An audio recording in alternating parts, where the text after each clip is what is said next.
We are hurtling toward the day when climate change could be irreversible. Rising sea levels already altering this nation's coast. China's capital is choking in its worst pollution of the year. 5% of species will become extinct. Sea levels rising, glaciers melting.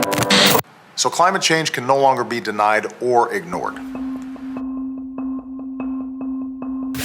Those were words from President Obama over 10 years ago, and today they have never rung more true. Hi, my name is Kristin Ng.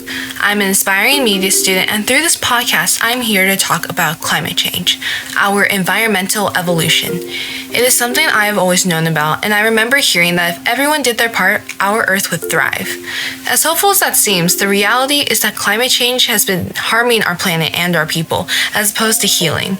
For as long as I can remember, this topic has been a constant news story, yet not constant enough. Enough to act as a monthly reminder it's here, yet not enough to be the alarm that wakes up the world. As I've gotten older, I've wondered, why hasn't more action been taken for this cause? Why do people seem apathetic to changing their lifestyles? And what can I do to help? My conclusion simply comes down to a lack of conversation and awareness. According to the Yale Climate Opinion Maps of 2024, a staggering 64% of Americans surveyed admitted to rarely or never discussing global warming, and 72% reported hearing about climate change only once a month or less in the news. If the public is not consistently confronting this inevitable issue, how can we expect that lack of passion to be turned into further action? And let's be honest, our usual methods of informing the public aren't cutting it anymore. According to a 2022 Associated Press article, only 45% of Americans are getting their news from TV, radio, or newspapers.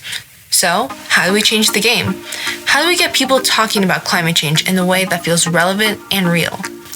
To bring awareness through conversation, it's clear we need to turn to different platforms, ones that are already reaching millions of people. We need to meet audiences where they are. And a big part of that is going digital. Social media, podcasts, and websites. These are the spaces where conversations are happening every day. Though our progress on climate change is not as far as we need it to be, there are many initiatives fostering their own and inspiring others to have conversations about our changing climate. As a passionate media student, I'm actively seeking opportunities to make the world a better place with the most accessible audiences. With that, an organization that inspires me is EMMA, or the Environmental Media Association, and their work to sell out this year's Impact Summit. They award student green seals to further inspire youth creative and environmentally conscious efforts, while also recognizing popular TV shows and movies for their sustainable production. This makes me want to create art that serves the crucial climate message, integrating environmental responsibility into the entertainment industry. By intertwining Hollywood and environmental advocates into one community, they garner bigger audiences for a common message of saving the earth. Their Futures Award of 2024 was awarded to comedian and writer of the show Abbott Elementary, Quinta Brunson, and her words on the environmental conversations in the media are as follows. It's just through conversation, and I just want to stress how important conversation is with your friends in the industry who may not have a green department. We do at WB, but my conversations with Kim helped me to make my set a greener place. Because of her, we do not have plastic bottles. Because of her, we do not have straws. Because of her, we opt for dressing rooms over trailers.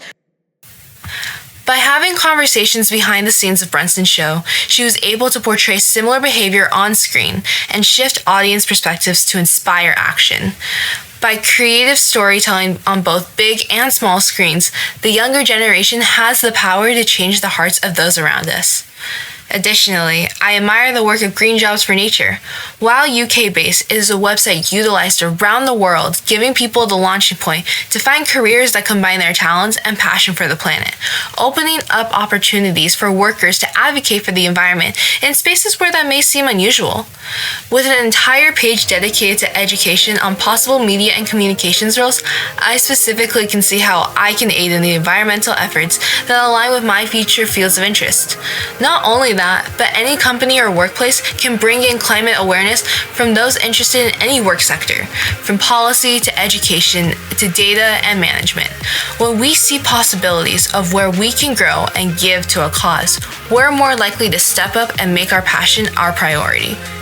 In conclusion, as much discouragement as I feel from not currently seeing the needed conversations surrounding climate change, I am excited to get involved with organizations initiated by people who want to bring awareness to climate change at an accelerated rate.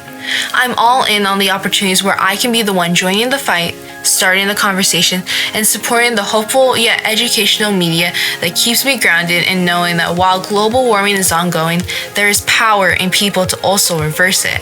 The climate's changing, so how are you making sure we're keeping it sustainable? Thank you for listening to my climate conversation. Keep the conversation going by talking to your friends and family about climate change and how they're helping to be a part of the solution. It's time to take action.